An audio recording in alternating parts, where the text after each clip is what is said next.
All right, everyone. Welcome to our discussion today. My name is Abraham Uluwato Saint Adeyemi.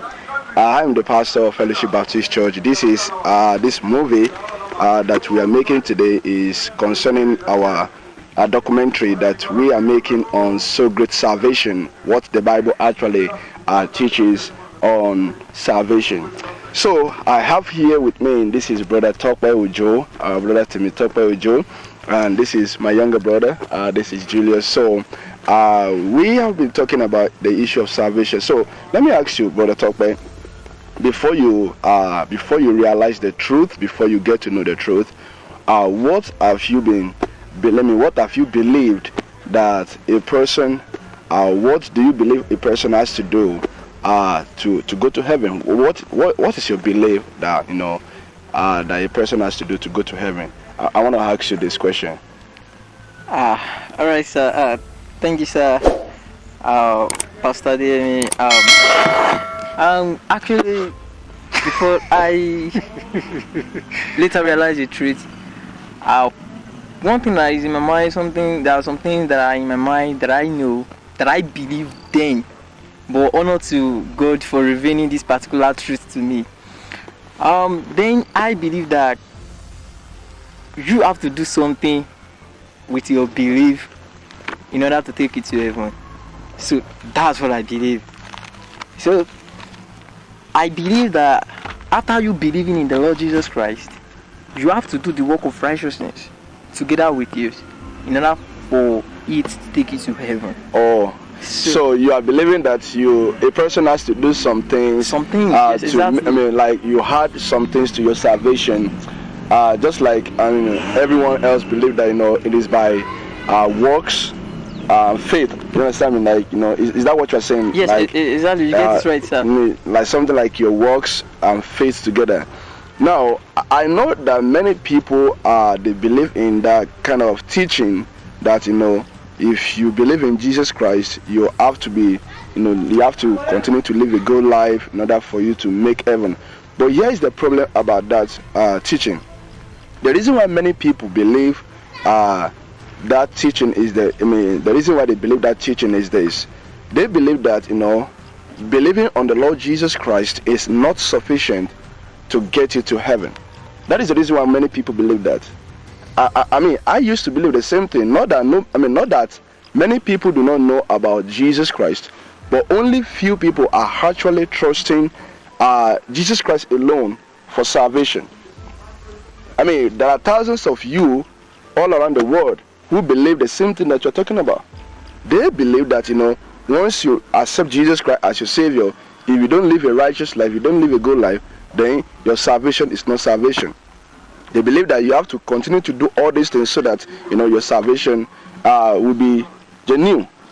So there are some Bible passages several Bible passages that teach us what a person has to do in order for a person to go to heaven. And also look at what the Bible says. We're reading our Bible devotion this morning. Do you realize that when we're reading our Bible devotion this morning, we're talking about some things that the Bible says in the book of Romans chapter 3. Romans chapter 3. The Bible is very clear on this issue of salvation. Romans chapter 3. Look at what the Bible says. The Bible says in verse 24. The Bible says, being freely justified by His grace through the redemption that is in Christ Jesus. Now you can see from this passage that going to heaven or receiving eternal life is freely by His grace. It's just like a free grace. As that come to like when you realize the truth, what do you think about what you believed before? When you realize the truth, what do you what do you think about the truth? What makes you believe the truth? Let me ask you that way. What makes you believe the truth? Now, what really made me believe the truth is from the Word of God. Amen. Because when I heard the Word of God, then the person keep opening Bible, and I was given the Bible. I'm asked to open, so I was like, is it this Bible that I've been carrying since all these days? So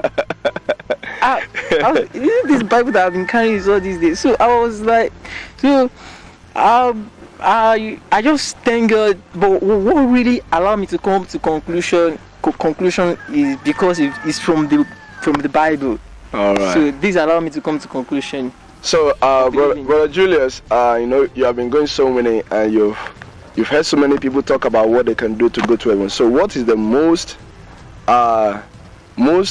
unbiblical answer that people have given to you? I mean, why they are going to heaven? What is that most wrong doctrine or false teaching that people have told you that they believe that will get them to heaven? All right, thank you so much, sir. Well, recently I've been since different kind of people. Though I've never heard of it before actually. Like since I've been going for so many, the only thing I used to hear is work, salvation. That's what. But recently I was just hearing that okay, the law and love one another will actually take them to heaven. I was like, what? I've never heard of this before. I don't know that people still believe in this unbiblical things that will take them to heaven. So I was like, how can law actually take you to heaven? I asked them, okay, do you keep the old law that you're talking about? They said, yes, at least they are taking. But I said, did you keep everything that we are talking about when you are talking about law? They said, no, that we are not perfect. I said, since you are not perfect, that means this law we are talking about cannot actually take you to anywhere. So, like, things like that baffles me. You see, here's the thing. Most people, when you talk to them about going to heaven, and they keep mentioning the law, and the moment you ask them, do you actually keep the law, they come to realize that even the law that they said they are keeping, they can't even keep them. Do you understand what I mean? Like, many of these people that they tell you that, well, I'm going to heaven because I keep the law, and you can see that pride in them, that how proudful that they are in boasting in their self-righteousness or in keeping the law. Now, in the Bible says in the book of Romans chapter 3 verse 20, the Bible says, therefore by the deeds of the law there shall no flesh be justified in his sight, for by the law is the knowledge of sin. Now, when we look at the concept of the law requires perfection. Now, if you want to keep the law to go to heaven, that is what I'm saying. If keeping the law is what you want to do to go to heaven, the law requires perfection. But every single person born of a woman, we have never hit the score of God's perfection. We've always missed the mark. Because if there is something that we can do, or if there is something actually we can do to get to heaven, then there is no need for Christ coming to die. Have you ever thought of it? Now, if I can get myself to heaven, there is no need for Christ to come and die in the first place. Exactly. So, because we miss the mark of God, don't forget the mark of God is perfection, 100%, without breaking any. So, if I failed, then I'm guilty of the law. If I failed to keep any of the law, or if I failed in one point, I'm guilty of the law. And that is why, in the book of Romans chapter 3, the same 3, Romans chapter 3, I want to read verse 28. The Bible says here, let's start from verse 27. Where is boasting then? It is excluded by what law? Of works? Nay, but by the law of faith. 28 says, therefore we conclude that a man is justified by faith without the deeds of the law. Wow. What do you say about that? The Bible says a man is justified by faith without the deeds of the law. What do you say about that?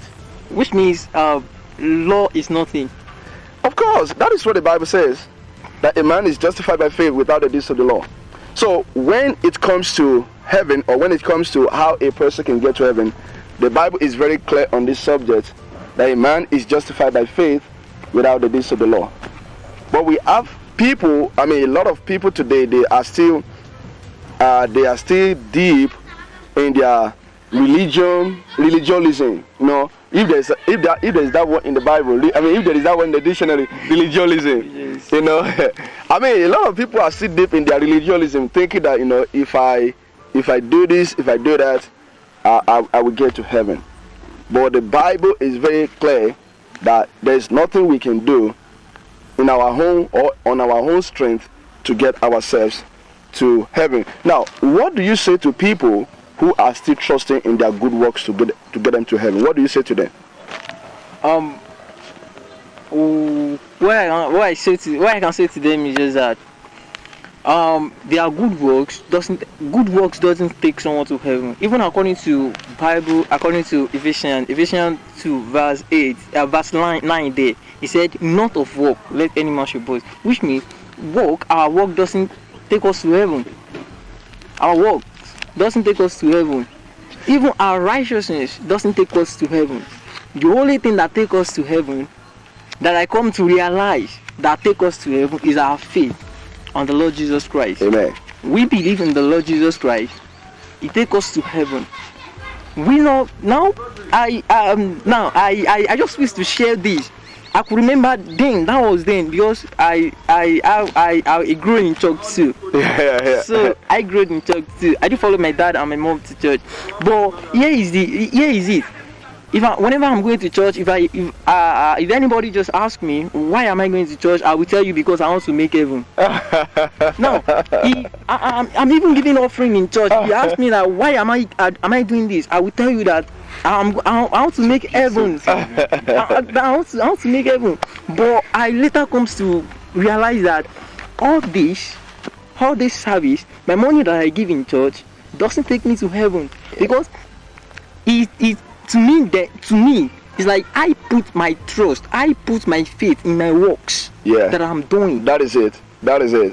I put my faith, I put it in my works that I'm doing. That I was doing then. You see, most people, they cannot differentiate between good works. I mean, like works and gifts. Exactly. That is the reason why we have so many chaos in the churches today. Many cannot distinguish between gifts, and works. Now the Bible says eternal life is a gift. Yes. So that means you don't work for it. And the Bible says our works will give us reward. So if we can understand that, the Bible says eternal life is a gift. A gift is not something that you work for, it is free. But because you have faith in Jesus Christ, when you work, you get reward for what you've done. So that is basically what the Bible teaches. So for those that are still trusting in their good works, Brother Julius, what advice do you have for them? What do you want to tell them? What do you want to share with them? What do you mean? Should they continue to believe in their good works and go to hell, or what do you have for them? What do you want to tell them? Well, thank you so much, sir, for this opportunity. Yeah, I could remember vividly when I was in CAC. Yeah, then I was still very small, but they used to tell us that, I will use this year, but they said, they used to sing this song when we went to college, like that kind of like. Then I used to be if I'm going to church doing this, most of the time I don't so much believe it. If I go to church every day, weekly, night vigil, revival, everything like that, I'm 100% sure that I'm going to heaven. Until now, when I realize that all this thing I'm doing is it doesn't have anything to do with my going to heaven. So my advice to people that actually believe in their good works, or this is, all this thing you are doing, doesn't actually have anything to do with going to heaven. What we actually have is, once we believe the Lord Jesus, that's the thing that we have. Once we believe the Lord Jesus Christ, say, if thou shalt believe in the Lord Jesus Christ, if thou shalt believe in the name of the Lord Jesus Christ, thou shalt be saved. That's the only thing that we have. If we refuse to believe in the Lord Jesus Christ, we believe in our works. Our works has nothing to do with our going to heaven. We are just doing that in vain. Even if we go to church from morning to evening, has nothing to do. If we are going to church and still we did not believe in the Lord Jesus Christ, this thing we end up being the lake of fire. Right. And lake of fire is not something for temporal time, is permanent. That's where it's going to spend its eternity. And another thing is this: we have people that will tell you that you can lose your salvation. I mean, this is popular. This is very popular. Exactly. I mean, you go everywhere, you see people who will tell you that if you do something bad again, then God will change his mind. And instead of giving you eternal life that he says is eternal, then it's no more eternal. Have you heard of that before? Sir, to me personally, then I can't deceive you. In fact, when I hear the truth of the word of God, the truth of word of God, it's very hard for me to believe it, because I was like, I've not heard something like this before. Wow. So I was like, so it's permanent until I'm asked to open the word of God. Amen. Now I now realize that it's everlasting, it's not temporary. You see, I wish people will go to the Bible. The problem we have is this: we believe we believe the word of men, we believe the word of pastors over the word of God. And my own candid advice to people is this: you see, salvation, because it is free, it is forever. Do you understand that? Because it is free, it is what? It is forever. It is what God gives to you when you receive it. He said, and I give unto them eternal life, and they shall never perish. And at the same time, He's not giving that gift to you and leaving you alone. He say, listen, my sheep hear my voice, and I know them, and they follow me, and I give unto them eternal life, and they shall never perish. Neither shall any man pluck them out of my hand. Now we can see that He didn't only give us, He didn't just give us eternal life and leave us there.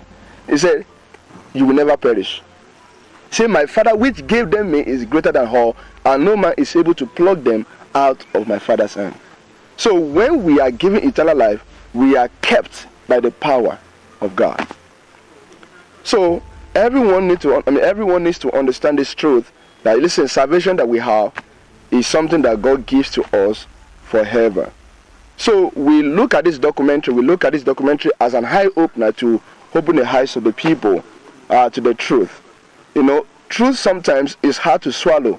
When people tell you the truth, most people, our reaction to the truth is this: we want to reject the truth. Abi, we just want to reject the truth. Like, what? This can be possible? Are you sure? Are you sure this is how it is? Are you sure this is the way it's supposed to be? Are you sure this is how it's supposed to be? Sometimes our human nature wants to reject the truth. Sometimes when we are deep in lies, or we have believed lies enough, we really don't want to accept the truth. So I will live with this in the book of Galatians chapter 2, verse 16. The Bible says, knowing that a man is not justified by the works of the law, but by the faith of Jesus Christ. Even we have believed in Jesus Christ, that we might be justified by the faith of Christ, and not by the works of the law. For by the works of the law shall no flesh be justified. Now, we have so many people, even in our own family, who still believe, who are still caught up in the works of the law. They are still trusting, their church services, their this, their that, to get them to heaven. I hope they can be able to watch this video and to be able to see the truth, that what the Bible actually teaches is very simple. Believe on the Lord Jesus Christ, and thou shalt be saved. He says salvation is free, but that doesn't mean that it's cheap. You know, the cost of salvation, the death of Jesus Christ, His blood. His blood was shed for us, and he died, and on the third day He rose again. So that is the price that Jesus paid for us to have this salvation for free. So thank you so much, guys, for this opportunity to have this chat and talk with you. Thank you very much, and I hope that you continue to preach the message, to preach the whole counsel of God.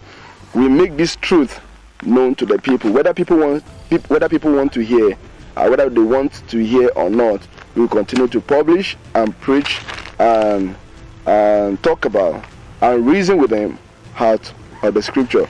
All right, thank you so much. We see you next time. God bless.